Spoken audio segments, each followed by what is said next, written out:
Hello, hello, hello. Trotcon Saturday afternoon. Drummond here, and Brynna Drummond here. And you have us for a solid hour of question and answer bonanza to talk about as you wish or what, and you can fire all kinds of interesting questions at us, and we'll talk to you about what we do, what we've done, what we might do, our thoughts of the fine state of Ohio. Yep. So yeah, for whoever doesn't know, in case you just wandered into this room a little bit by accident, my name is Brynna Drummond. I've been voice acting for a performer for 25 years. We're doing predominantly voice since before most of you were born, mid-90s, from shows like Dragon Ball Z and dubbing and Gundam Wing and Death Note and Black Lagoon and Monster Rancher and all kinds of stuff, and then to even all the newer shows like Geronimo Stilton and My Little Pony and Littlest Pet Shop, and I've even played Wolverine, I've played Venom in the past, Marvel series, you name it. I've had a ton of fun doing it and continue to do so, so it's exciting to have our second trip to Ohio. We were in Cleveland a couple of years ago for a con, Brynna's very first con, and this is our second time out here. And we're having an awesome time. Day 2, we've recuperated from flying from Vancouver, British Columbia, which is where we're from.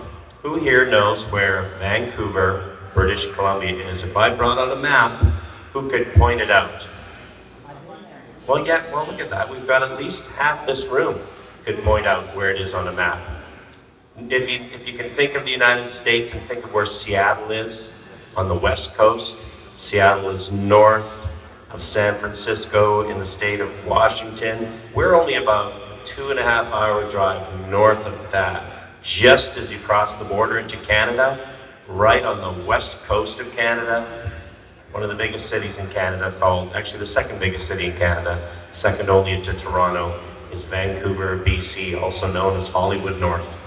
Many things are being filmed there right now, and we do tons of animation there. Filming things that are happening. The second season of Walking Dead is being filmed right there right now. The third Star Trek movie with Chris Pine and the gang is being filmed right now. Tons of sci-fi is filmed there all the time, from Stargate, Supernatural, The X-Files, all those famous shows that a lot of you know are done in Vancouver. And as well, hundreds and hundreds and hundreds of series of animation over the past 30 years have been done in Vancouver. LA, Vancouver, Toronto, and probably New York are probably the 4 biggest hubs in North America for animation production and voiceover, a lot of voiceover in Vancouver, as well as the animating side as well, where the work is actually animated. A pile of that work is being done in Vancouver, so it's a pretty exciting town to be if you're a performer, either on camera or behind the camera, like we are. So I brought along one of my spawn right here, who is also on My Little Pony. Tell them who you played. I'm Brynna Drummond, and I played Babseed. Yeah. I played a few characters on this My Little Pony show. It's been pretty fun over the past few years. The first thing I ever did on My Little Pony, some might have been aware, was in the 3rd generation of My Little Pony. I played the character of Spike. Believe it or not, he was an older dragon and sort of a hoity-toity dragon in the 3rd rendition of My Little Pony. And in this 4th rendition, I was invited to, and have auditioned and been invited to play a number of characters, from Mr. Cake to Sheriff Silverstar to Double Diamond in the recent episodes, and Uncle Orange. What do they have? All kinds of crazy characters, and it's been a lot of fun. Howie Zodel from the Daring Do stories, so it's been a blast, and even some new ones coming up, which I'm not allowed to talk about. But we're going to open the floor up to you guys, because that's what's the most fun. We've got our fine assistant here in the lovely gown, and no, she just dressed in shorts and a green shirt. Who will have a microphone for you. If you have any questions, just go stand in a line by him, and we're going to answer as much and as elaborate as we can. for you guys about the acting industry and about voiceover, about My Little Pony, and you can ask either of us whatever you'd like. As long as they keep it PG-13, we'll do our best. Fire away. Don't be shy. Yeah, don't be shy. We don't bite at all. Hey, give us your name and where you're from. That'd be awesome too. I'm Christian. I'm originally from the Big Easy in Louisiana, but I'm currently living in Florida. Cool. I'd just like to ask you something. I made a promise to my cousin, who's a big DBZ fan. Uh-oh. And no doubt, you're asked this question over 9,000 times a day. I am absolutely positive, but when I start recording, can you please let Steven know that his awesome level is over 9,000? And what's his name? Steven. There's very few people with an awesome level at 1,000, let alone 2,000. I hardly know anyone with an awesome level of 3,000 or 4 or 5. But you, Steven, have an awesome level of over 9,000! Thank you very much, Brian. You're welcome.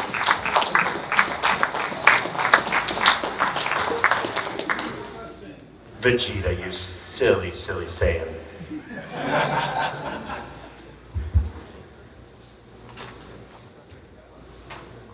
Hello there. Hello, your name? My name is Chris. I am also from New Orleans, but live about 500 yards that direction now. Wow. My question is for you, Brian. Yes. Do you generally have more fun playing the bad guy? Do I generally have more fun playing the bad guy? I would say yes.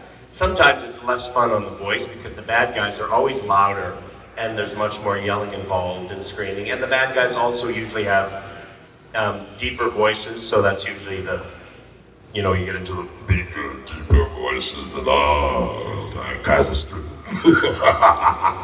Those kind of voices, as opposed to the little ones, but we get to do a lot of that, which I love. And for some reason, writers when it comes to bad guys, are so much better. Because the bad guys can do anything and lots of times say anything, and you can be so much more creative with the bad guy.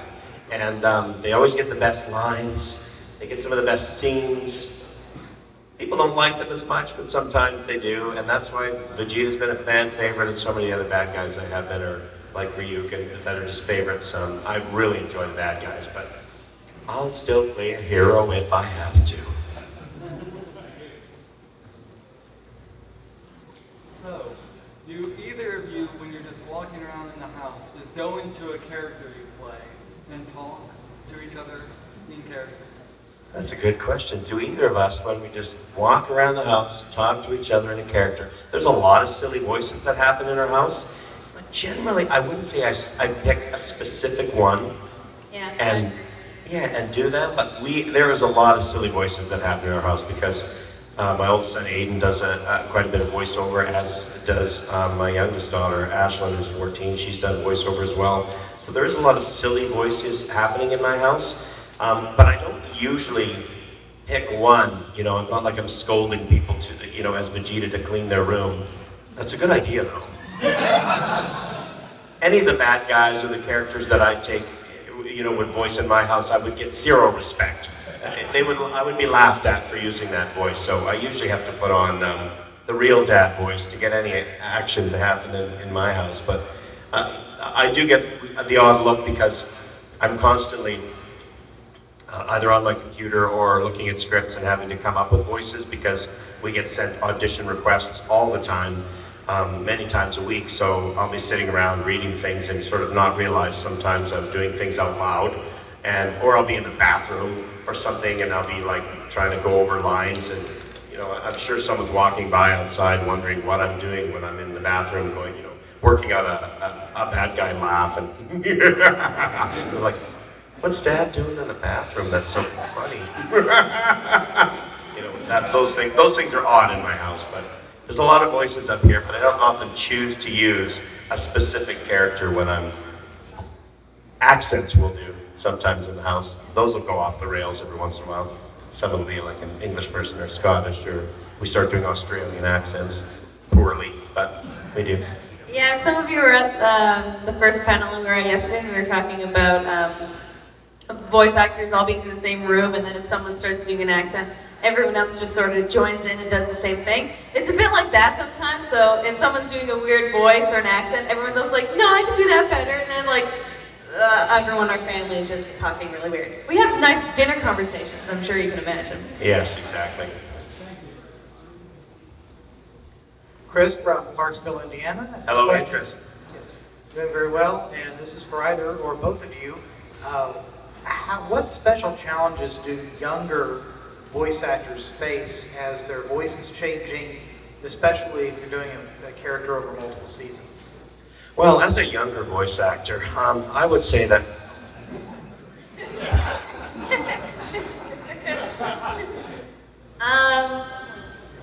I can't think of too many for me. Yeah, I guess for Aiden. My older brother Aiden, he was playing a character, Eon Kid. I just don't know whether or not, but yeah, it was Eon Kid. And a couple years later, probably longer than a couple. He started when he was like 11 or so, Yeah. for a couple of seasons of dubbing this series. And then a while later, they're like, oh, we need to catch up on some few clips so we can send it to another. Yeah, they were redistributing the show about Yeah. 3 years later after he had finished recording it.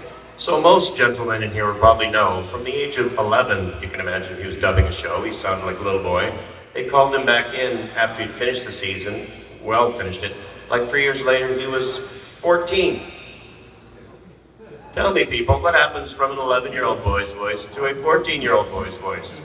He could no longer even attempt to try and recreate that. And there was lots of voice cracking, they were trying to pitch his voice, see if he could do the reads, and then pitch shift it to a higher pitch to make it sound like it used to sound, and they couldn't do it. I had taken Aiden there to redo these clips they wanted to do, and it was weird that it was happening a couple years later, but they were changing the show a bit. And when they played back Aiden's voice, both of us were in the room listening, and Aiden was like, weird, that sounds like Brynna. When he was 14, because Brynna at the time was 2 years younger, she was a 12-year-old girl. And they're like, my voice when I was like 11 sounds like Brynna right now. And I was like, yeah, it does. So I talked to the engineer and I said, you know what, this might be weird, but what if I bring my daughter in to see if she can voice match these few things that Aiden can't do anymore? And that was actually your very first voice gig, I think, in animation, was copying, and she sounded exactly like him. Her 12-year-old girl voice was the same as Aiden sounded when he was an 11-year-old boy. And from then, that became the trail of, oh, she can do boy voices. So I got a lot of those, a lot of auditions for boys, and yeah. And then when Babsy came along, a few years later, he must have been 14 or 15, they wanted sort of a boyish, tomboyish, kind of snarky girl from Manhattan, and then they just wanted us to sort of see if we can put a New York spin on it, so I sort of helped her find a few, YouTube clips of some New York accent to just try and keep it general enough so it's not a certain way, and she tacked that on to a bit of a boyish sound, and what do you get was... Forget about it. Cool, good question. Yeah, but that is a challenge. Just to continue on that, I worked on a show called Martha Speaks on PBS.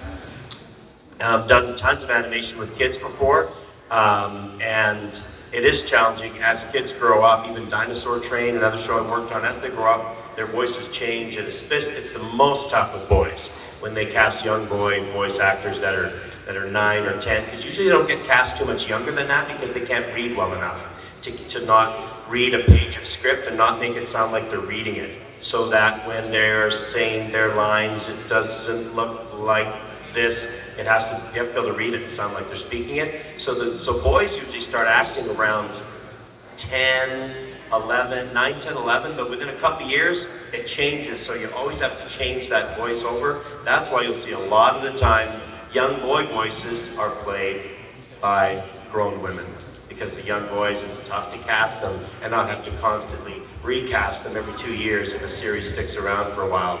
Like if Kathy's character of Spike was cast as a young 10 or 11-year-old boy, they'd have been obviously through probably 2 or 3 of them by now with the number of seasons that MLP's had. They would have had to recast it a number of times because that little guy's voice would have changed.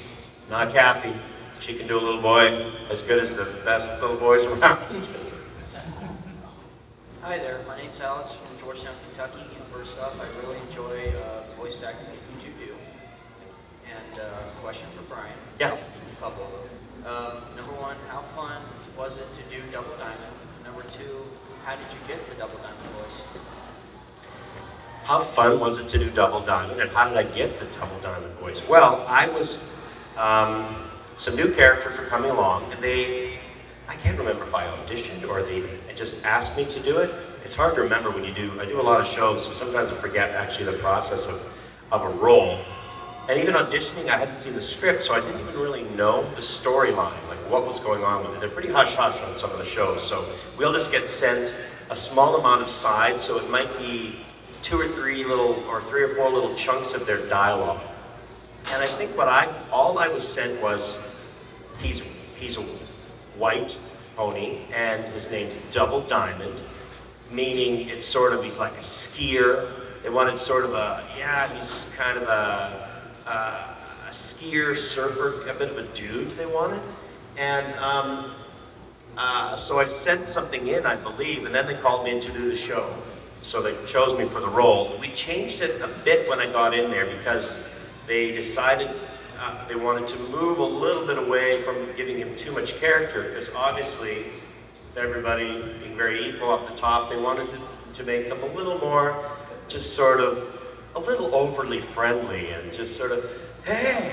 But initially, he was really Keanu. He was like, whoa, how you doing, man? He's coming, all right. There was a lot more of that going on, and he was, that sort of how Double Diamond talked initially, but then we went a little bit away from that and just we toned that aspect of it down, because I do remember the session, we're like, we're gonna pull back a bit on the Keanu and just keep that sort of, he's a skier, surfer kind of guy, but it's a little more withheld for reasons that in the show, and then maybe we could bring out a little more character towards the end.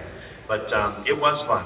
But we had to play around, and Sam Vincent played Party Favor, and then working with Kelly was great. So we had to fiddle around trying to actually, at the beginning of that session, come up with what our voices were and what they would be like when they were in sort of the slightly, we don't have our cutie marks anymore, and how they'd be sort of all trying to be just the same, and we're all happy this way, man. So it was pretty fun. All I can see is an iPhone and a microphone. Yeah, thanks. My name's Jordan Eshelman. I'm from Mount Vernon, Ohio. It's about an hour away from here. Cool. And my question for both of you is there a role on My Little Pony that you wish you had gotten?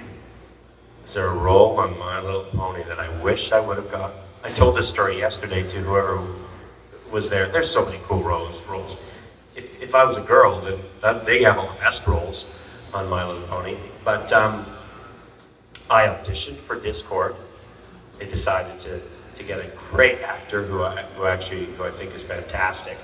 But the funny thing was, my very first, and some of you might have heard this yesterday, so my apologies to those who heard it already. I was in a very early episode, and I can't even remember. I think it was Mr. Cake that they just cast me as. They say, Brian, there's this character, can you do him for me? I don't think I even auditioned for Mr. Cake. They just called me in to do him. And Peter New was there as well to do, I think they needed another random male pony somewhere. And then, I believe during that session, because we were both there, the director came out and said, oh, Peter, Brian, we got this other guy on the show today. He's got like one word.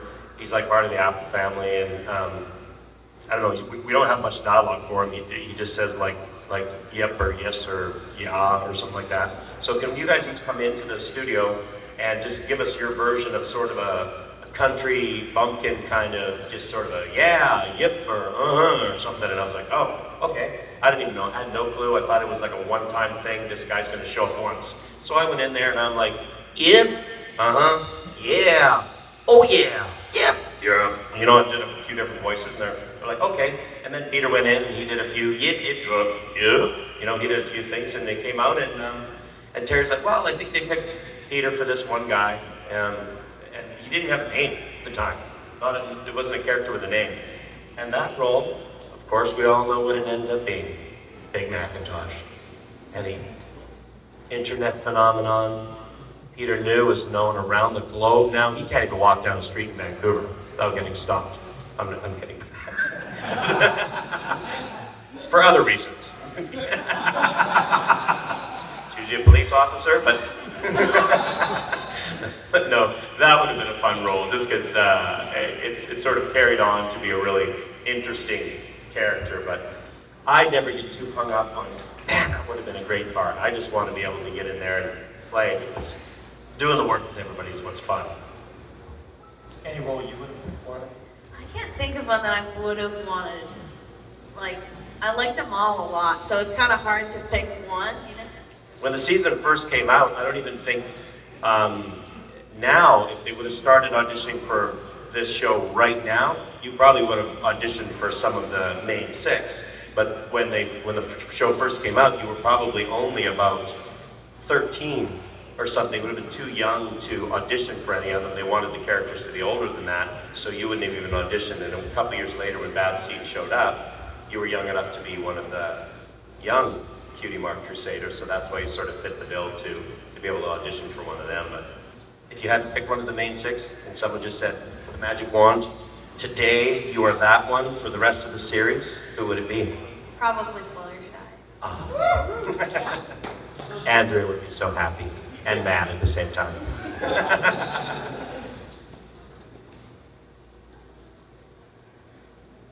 So, yes. if you were to have that magic thing happen, and congratulations, Brynna, you're Fluttershy now. Would you basically do kind of what Andrea's doing, or would you change it? And also show us what you would do. Oh, audition now! You would be in so much trouble if you changed it. Oh, I'm telling you. Let's hear your best Fluttershy impersonation. Yay.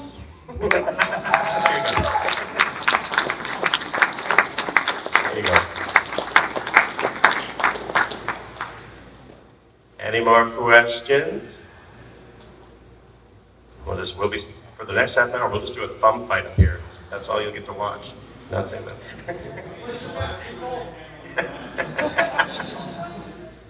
If you could work on a project with any other voice actor, who would you work with?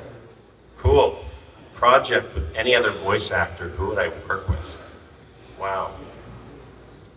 I get to work with some of the best on the planet, so I'm pretty lucky as far as that's concerned. Every time I have a chance to work with Peter New, man, that guy. Anybody filming this? We gotta send that to him. No, boy. Yeah, there's a couple of pretty great cats in LA that'd be pretty fun to work with. I think Tom Kenny is fantastic. Fantastic performer. Maurice LaMarche, I've worked with in the past. I played Dr. Claw in a revised series of Inspector Gadget, and Maurice LaMarche played Inspector Gadget, and he's fantastic as well. So those are a couple guys I'd love to hop in the studio with down the road. If I should make my way down to LA and leave the beautiful city of Vancouver, once I get all these kids out of the house, maybe I'll think about that. Finish paying for college, all that. name's Austin Benjamin. I live in a small little town of Miamitown, about 25 minutes outside of Cincinnati, Ohio. Cool. I have two questions for you. The first question is, when you do like My Little Pony or American type of cartoon, and then you also do anime and dubs as well, which is easier for you to do for? Because I know the anime has to be dubbed, unlike normal cartoons. Good question. Which is easier? We call a show like My Little Pony or Littlest Pet Shop or all those, we call it prelay. And we do the recording previous to them, you know, creating the animation. I much prefer doing the prelay, or like the My Little Pony, Littlest Pet Shops, all those shows, to dubbing, because actually, believe it or not, it is considerably easier because you're coming up with the character voice and the timing of how the line's delivered. That's all your choice of how it, between you and the director, how it comes out, and it's animated after, so you have so much more freedom. You also get to be in the room with most of the other cast members, so you get to act off of them. So when Andre says a line, or Ashley, or Kathy, Tabitha, whoever, and we're playing a role off them, we get to react off how they delivered a line. So it's much more like doing a play, except you don't have to memorize the lines. They're right there in a script in front of us. That's far more fun. When you do dubbing, we go into a studio by ourselves. There's no other cast members there. So you're just by yourself with a big TV in front of you and a director in another room, and you just do only your dialogue, and you skip through the show only when your character shows up. So sometimes it's even difficult to kind of get the gist of what's happening in the show, because you don't hear all the rest of it happen. You just jump to your lines, and you don't get to do the line exactly how you'd like to deliver it. You have to do it how it fits the flaps. And if it fits the flaps right, it works and you can move on. But if your delivery, which you thought would be perfect, the flaps are shorter than that or longer than that, you have to mess around and make it fit. Okay, Brian, we're ready. Beep, beep, beep. And now we deliver the line, and we tried, no, sorry Brian, that was too long. That was, we gotta make it shorter than that. And you have a headphone on, and just like Brynna said, you get 3 beeps in your headphone, and we're beep, beep, beep. And when the 4th beep would be, that's when you begin saying your dialogue, and then hopefully you end on time, and hopefully you hit the weird flaps right. Some are really challenging, because you hope that the writer who wrote the dialogue was really good at thinking that through, that it's gonna match those flaps correctly. Sometimes it doesn't, so it's lots of messing around with changing the dialogue a little bit or fiddling around, and most of it is about making the fit, and then performance sometimes is almost secondary. It's like, it's gotta fit, because the performance might be genius, but if it doesn't fit, it's gonna look terrible. So it has to fit, and then hopefully we get a good performance when it fits. All right, I had one more question. Yeah. Or more like a request. I bet you everybody in this room, and probably anybody who's watching online, remembers the Ponylicious videos. Could we possibly get a Ponylicious voiceover from Bad Seed? What are the Ponylicious videos? You're gonna have to explain them to me. What are the Ponylicious videos? The Ponylicious videos are where they say, they pretty much spell out their name, and then they say something to do with the show, and then they say, I'm their name and then licious. I'm bad. Who's gonna get someone's give me a demo? We are new to the multiple conventions. Someone can give me a demo, yeah. Let's hear a demo. Who knows how to do a demo? Because you give me a demo, and this is gonna be, we're gonna be our first. For example. Yes. Tara did, I'm the T to the W, L-I-G-H-T, and ain't no other pony trolling down like me. I'm Twilight Licious.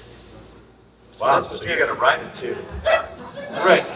Say, I'm not a writer, what are you talking about? And she did that on the spot, or wrote that? Either that or Gabriel Castro, who's, what's his face, he was in the Navy, you know, he's a big singer.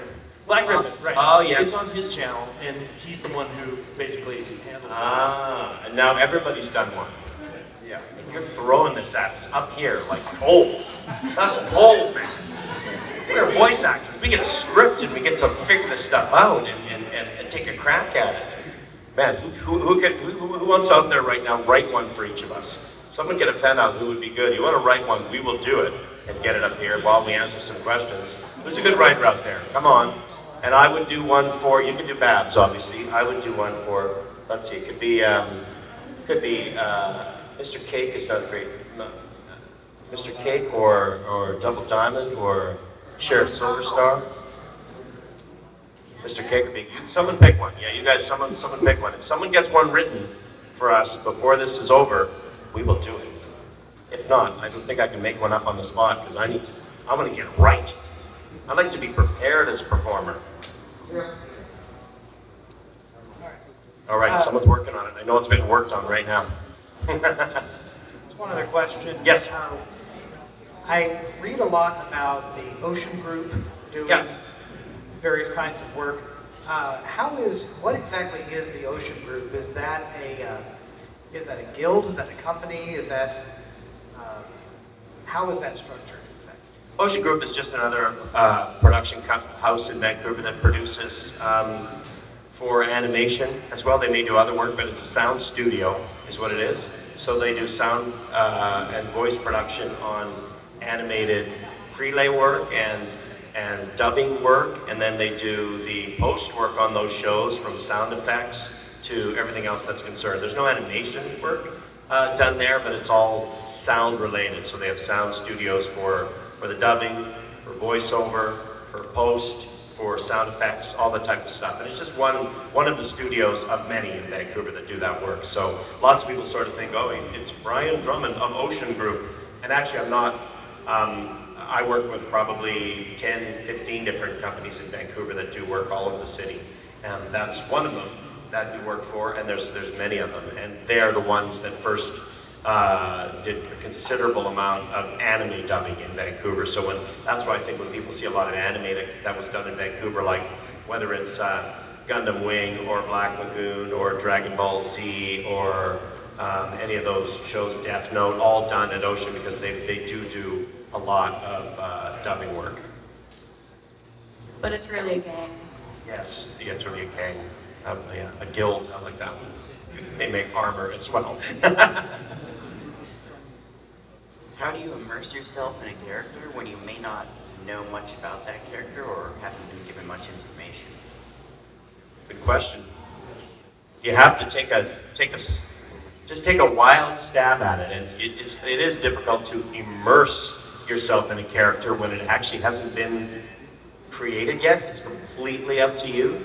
Like when a character like Babs C comes along, it's brand new. We don't know anything about it or who Double Diamond is. Like I said, I didn't even see the script until probably the night before, or maybe 2 days before, when they sent us the script, and then read what's actually going on in the episode. And I had auditioned for it way before that. So they chose a voice based on me not even actually knowing what the script is. So I still have to stick with that voice, but then maybe you add a bit more when you know, now I know a little more about the story, so you can get a little further with it. But yeah, it's a good question, because it's difficult to immerse yourself in something you don't know a lot about, but that's part of acting. You just have to make a choice and then say, well, this is going to be my choice, I'm going to stick to it, and I think that they would be this kind of a guy. Or you think Babs is going to be this kind of a girl. And you might show up in the session and the director thinks otherwise, and the writers might have a little twist. They might say, oh, Brian, he's getting a little too nice.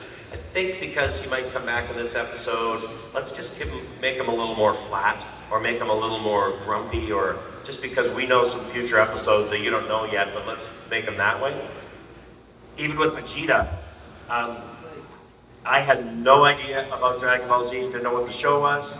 I knew very little even about dubbing. It was very new to me. I knew hardly anything about Japanese animation. I didn't know a lot. And I was sent an audition request, and they said he's a little short, this prince of this planet called Vegeta, and that's also his name. And he's a Saiyan. I'm like, what's that? I had no idea. And then, so you have to get explained these things. Well, he's very powerful. He has great fighting skills and is super powerful. So I'm thinking fighting skills, like what, judo, karate, stuff? No, he can actually blow people up with his hands, right? It's like those type of powers. I'm like, oh, like Superman, like those kind of powers, like laser eyes. Well, not laser, he doesn't have laser eyes, but and you kind of get explained things, and they tell you a bit more. He's arrogant. He needs to find these Dragon Balls. He wants to basically take over the universe, and because he'll be even more powerful if he has these. I'm like, okay, so that's all I have. He's kind of diminutive, so he's not a large guy. So I picked a little bit of a higher sound, and it did sort of get deeper as I went on with the character. And you take a wild guess at what might work.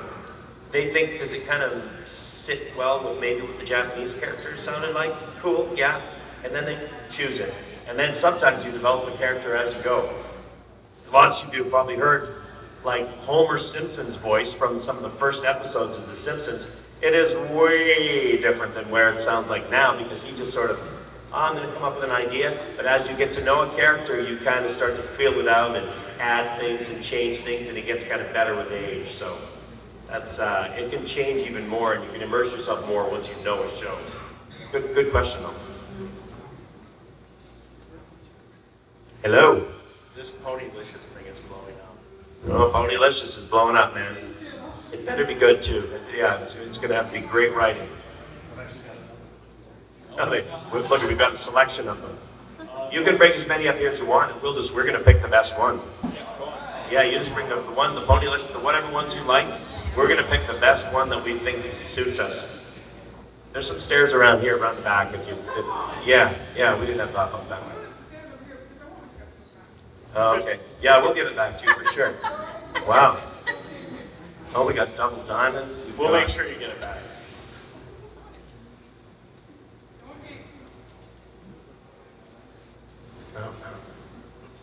No, that one's not bad. Yeah. I feel like I gotta do them all. Yeah, you did. They're pretty good. Oh, hey, wow, they keep on coming. Rolling. Wow, you guys are. I knew I wouldn't have any issue with creativity not being in the room at a Brony convention.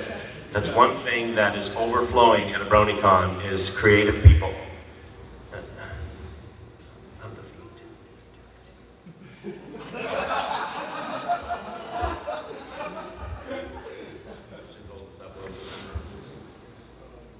These are pretty good.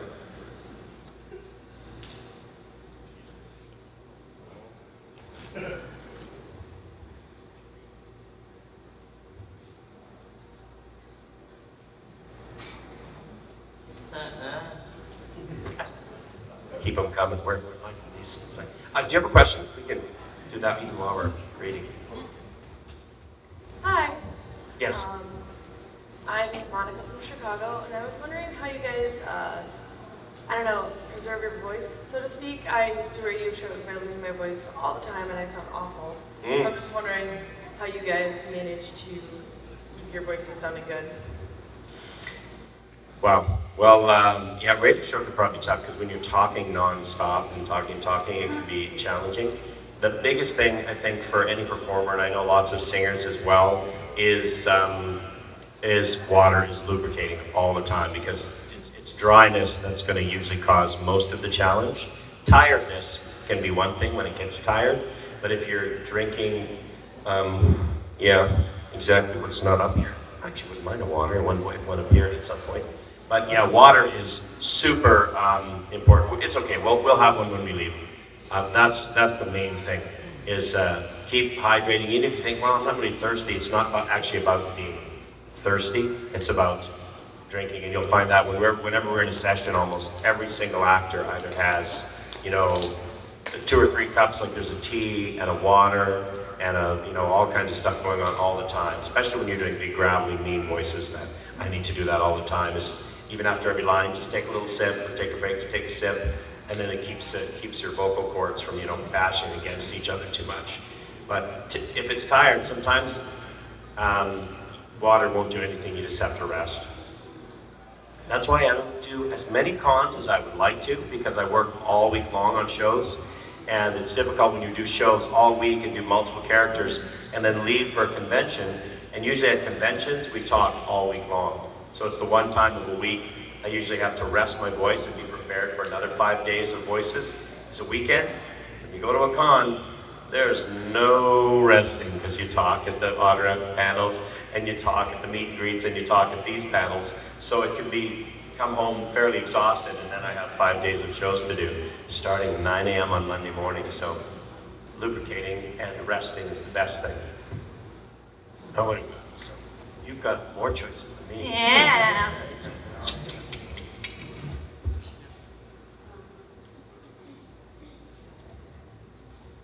Man, oh man. Oh, that's a good one. Is that yours? That's pretty. Yeah, it's nice. That's a good one. Thank you. Thank you. Are you ready? Yeah. I've got one here. All right. Guess who this is? Oh, this is going to be double diamond. laying it down for you. Are you ready? Here we go. First, Alicious. I'm the D to the I to the A-O. Oh, almost there. I'm the D to the I to the A-M-O-N-D. And ain't no other pony shred a mountain like me. I'm Diamondlicious.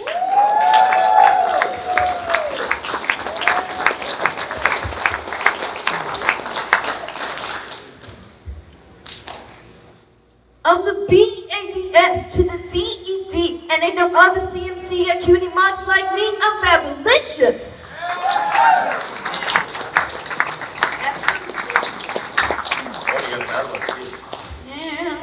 Oh, here we are. I gotta see how to do this one. Yes. Well, singing, of course.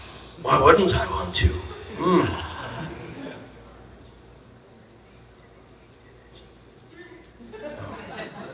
Wow. So I'm trying to get the rhythm here. Yeah, oh yeah, you gonna try that one? That's a good one.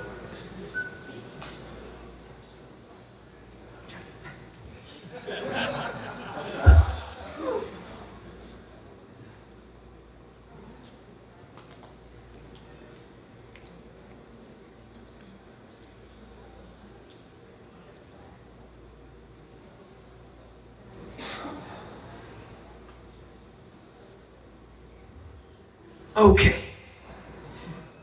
Are we ready?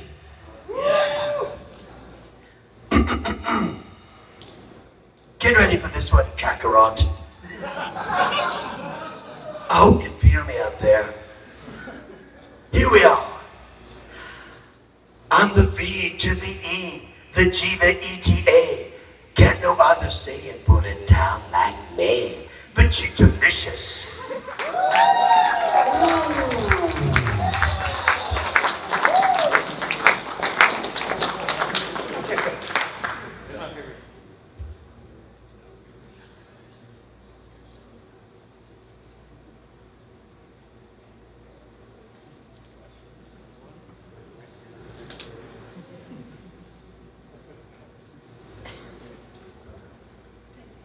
Yes.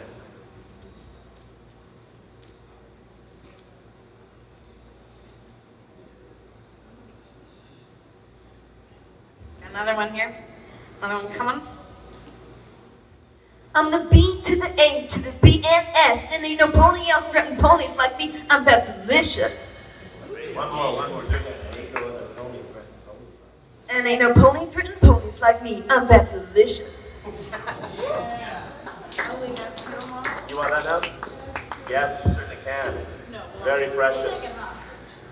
There you go. Thank you. That was amazing. That's amazing, yes. Two more. Well done, people. Well done. Well done. What's the other one? Have you done this one yet? No, I did that one. I got the one.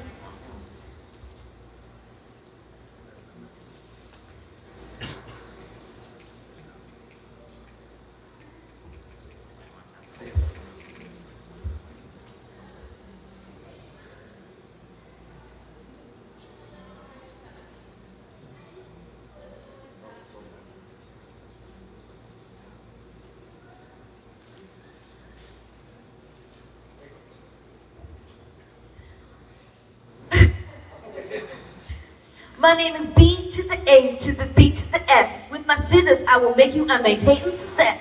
I'm fabulicious.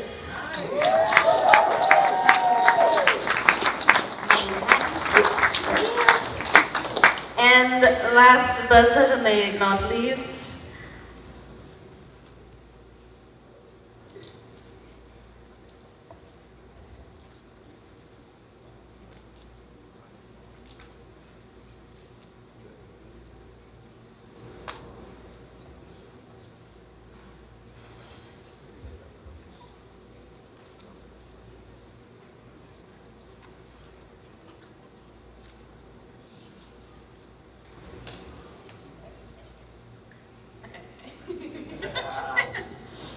I'm the B to the A, the B, the S, the C. Ain't no A.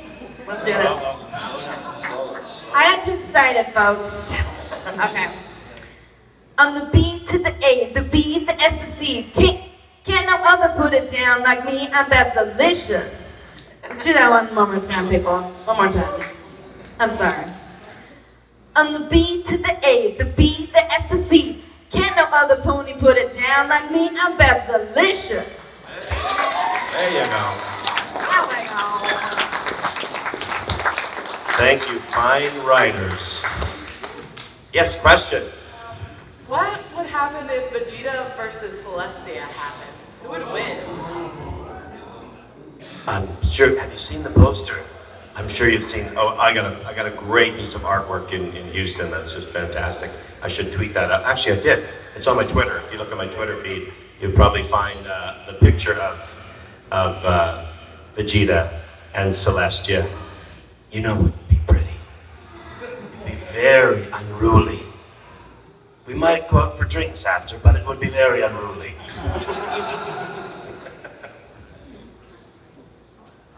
What do you think Ryuk would do if Twilight Sparkle got a Death Note? I missed the first part of that. What do you think Ryuk would do if Twilight Sparkle got a Death Note? Whoa, what do you think Ryuk would do if Twilight Sparkle found the Death Note? Wow. That would be a whole different show. Let me tell you. That would be a whole different... Whose name do you think she would write in the book first? Dear Princess Celestia?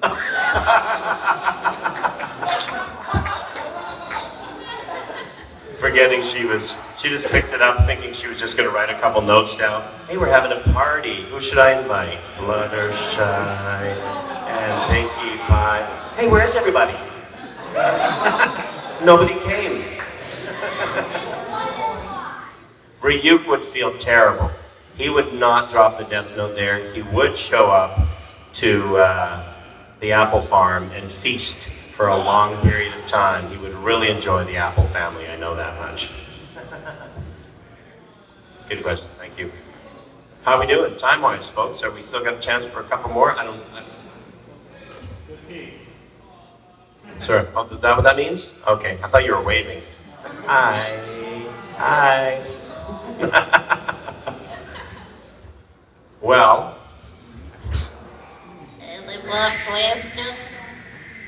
let's see if we could have a question. Let me see what the first answer is.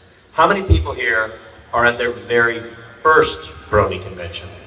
Holy smokes. What? Actually, that's really impressive. I was thinking I was going to see like 4 hands pop up. Way to go. This is actually our 5th. Yeah. Our 5th, although we did BabsCon in San Francisco twice, but this is our 5th. Our first one was in Cincinnati 2 years ago. Then last year we did BabsCon in San Francisco, and this is our 3rd one. Maybe the last one this year. It's been a little bit busy with work, but we did Fiesta Equestria in Houston, BabsCon in San Francisco, and Columbus. Although I wish the Blue Jackets were playing, because I'm a super hockey fan. You guys made some awesome trades that the Blue Jackets should rock this year. I'm looking forward to seeing these guys perform. Yes? I have a question. What do you think, how would some of the bronies react to having Mortal Kombat X Photoshop Angel Bunny's face on every enemy that they fight? Considering it's a beast of Fluttershy, I do not like it. One more time. I missed the last part of the question. I said, how do you think the other bronies would react if Mortal Kombat X photoshopped every person that you fight, every opponent you have, with Angel Bunny's face? Oh, how would they react? I'm wondering, because I don't like it. Oh, I don't know. It might not be positive, but I'm not sure. My Little Pony in Mortal Kombat. It's not sort of a crossover that I get myself.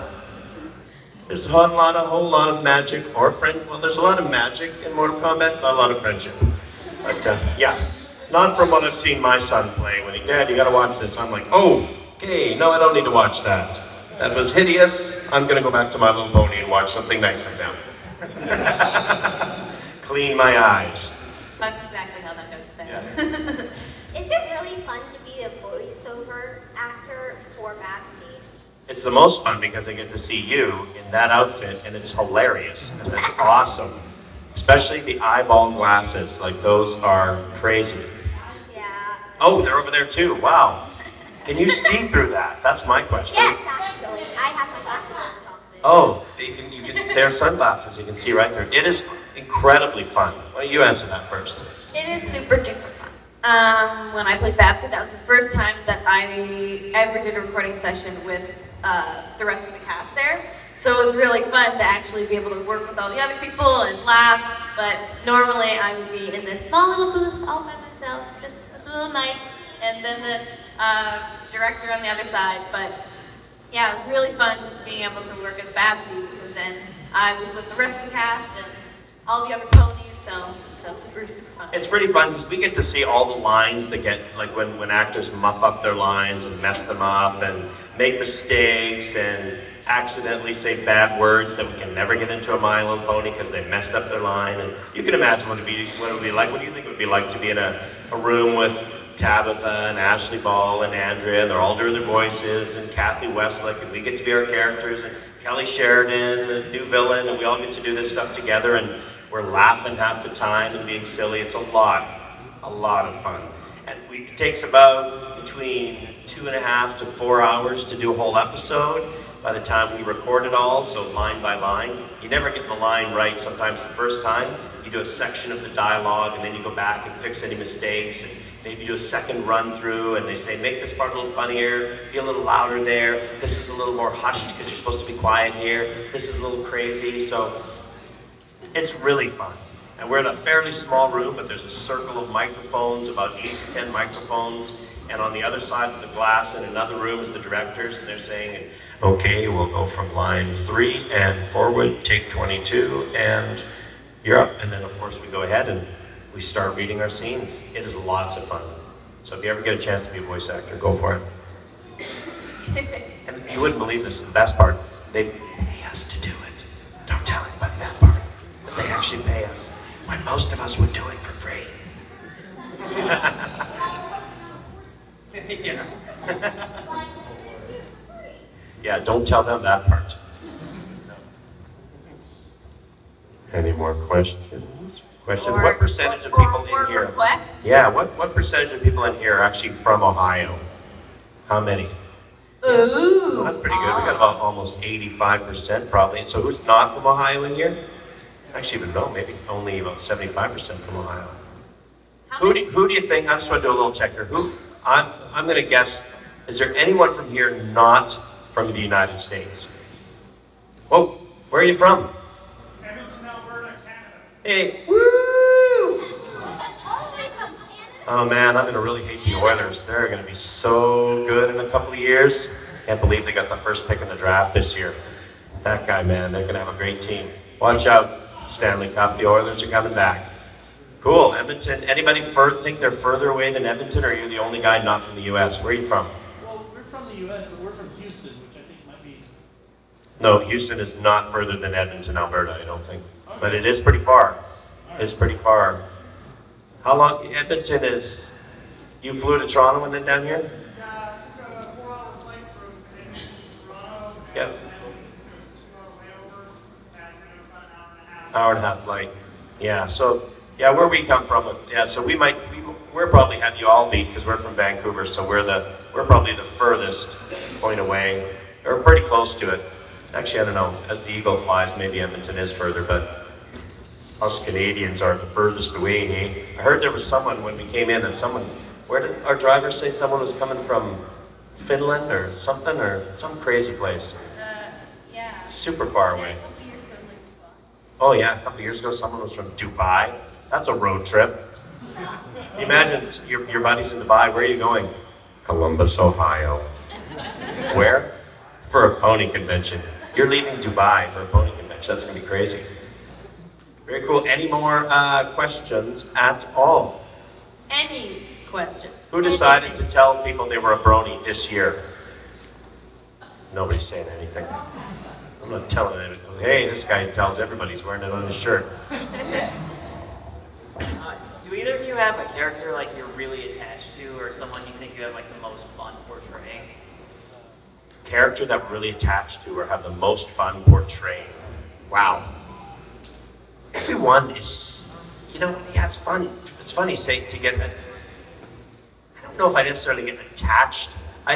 Because so much of doing a show, sometimes I might like a voice that I do more or have more fun doing a voice, but maybe working on that particular show isn't as fun.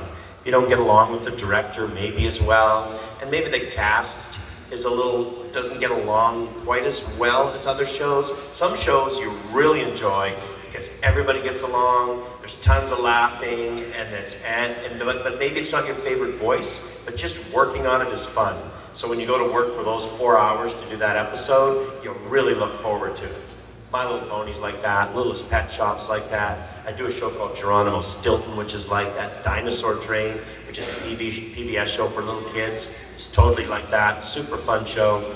Some of those shows are just a blast, but sometimes, even though I'm really attached to the role of Vegeta, because I've done it for so many years, for almost 20 years, I've sort of been a part of that voice.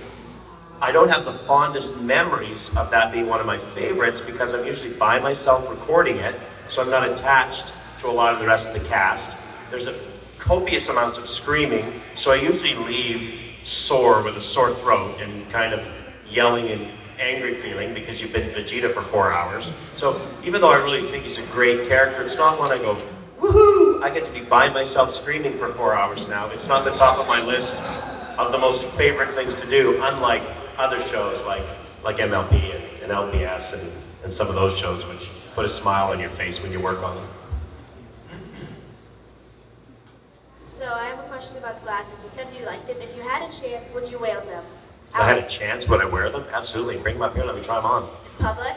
Yeah, absolutely. Can we both bring your pairs up here? Let's us put them on and someone can get a picture with you guys. Can someone take a picture? You guys come up the stairs and take a picture with us.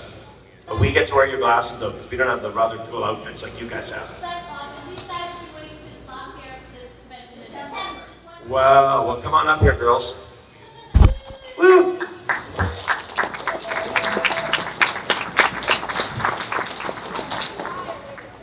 Oh, I want rainbow now. You stand one stand in the middle here.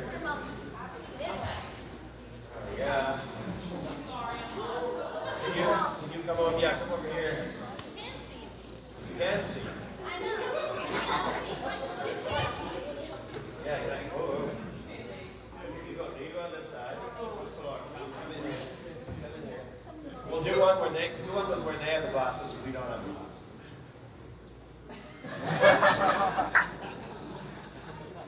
You can do it.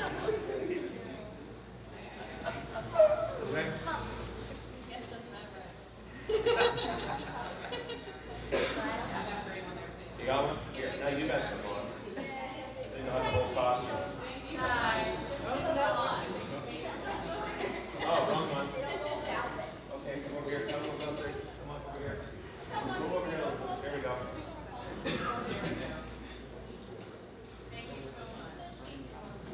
All right. Enjoy the con, guys.